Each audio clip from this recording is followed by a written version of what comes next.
Hello guys, ഇന്ന് നമുക്ക് പെട്ടെന്ന് തന്നെ തയ്യാറാക്കിയെടുക്കാൻ പറ്റുന്ന ഒരു മിൽക്ക് മെയ്ഡിൻ്റെ റെസിപ്പി കണ്ടാലോ. അതിന് വേണ്ടിയിട്ട് 1 കപ്പ് മിൽക്ക് പൗഡറും 1/2 കപ്പ് പൊടിച്ച പഞ്ചസാരയും 1/2 ടീസ്പൂൺ കോൺഫ്ലോറും 1 നുള്ളുപ്പും 1/2 ടീസ്പൂൺ നെയ്യും 1/2 കപ്പ് ഇളം ചൂടുവെള്ളം കൂടെ ചേർത്ത് നല്ലതുപോലെ ഇളക്കിയെടുക്കണം. അതിനകത്ത് കട്ടകളൊന്നും പിടിച്ച് കിടക്കാതെ, പഞ്ചസാരയൊക്കെ കട്ടകൾ പിടിച്ച് കിടക്കാതെ നല്ലതുപോലെ ഇളക്കി നല്ലപോലെ മിക്സ് ചെയ്തെടുക്കണം.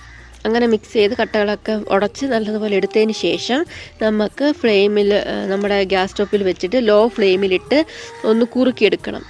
നമ്മൾ ഇത് കുറുക്കുമ്പോൾ ലോ ഫ്ലെയിമിൽ മാത്രമേ ഇടാൻ പാടുള്ളൂ. അത് നല്ലപോലെ ലോ ഫ്ലെയിമിലിട്ട് കൈ എടുക്കാതെ നല്ലതുപോലെ ഇളക്കി മിക്സ് ചെയ്ത് ഒന്ന് കുറുക്കിയെടുക്കണം.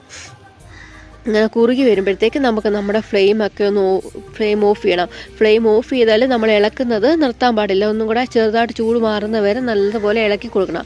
അതിനുശേഷം നമുക്കിത് ചെറുതായിട്ട് ചൂട് മാറിയതിന് ശേഷം ഒരു ബൗളിലേക്ക് ഒരു അരിപ്പ വെച്ച് കൊടുത്തിട്ട് നമ്മളിതൊന്ന് അരിച്ചെടുക്കണം. കാരണം എന്തെങ്കിലും കട്ടകളോ പിടിച്ച് കിടക്കുന്ന കട്ടകളുണ്ടെങ്കിൽ അത് പോകാൻ വേണ്ടിയിട്ടാണ് നമ്മൾ അരിച്ചെടുക്കുന്നത്. അങ്ങനെ അരിച്ചെടുത്തതിന് ശേഷം നമുക്കിതൊന്ന് ചൂടാറാനായിട്ട് മാറ്റി വെക്കാം. അപ്പോൾ കുറച്ചും കൂടി ഇതൊരു തിക്നെസ്സായിട്ട് നമുക്ക് കിട്ടും. ചൂടാറുമ്പോഴത്തേക്ക് കുറച്ചും കൂടി ഇതൊന്ന് കുറുകി കിട്ടും. അപ്പോൾ നമുക്ക് ഇത് നമ്മുടെ കേക്കിലും നമ്മൾ ഉണ്ടാക്കുന്ന ഡെസേർട്ടിലൊക്കെ യൂസ് ചെയ്യാൻ തയ്യാറായി കിട്ടും. അപ്പോൾ ഇതായത് ഇന്നത്തെ എൻ്റെ വീഡിയോ. എല്ലാവർക്കും എൻ്റെ വീഡിയോ ഇഷ്ടപ്പെട്ടെങ്കിൽ ഒന്ന് ലൈക്ക് ചെയ്യുക, ഷെയർ ചെയ്യുക, സബ്സ്ക്രൈബ് ചെയ്യാൻ മറക്കരുതേ.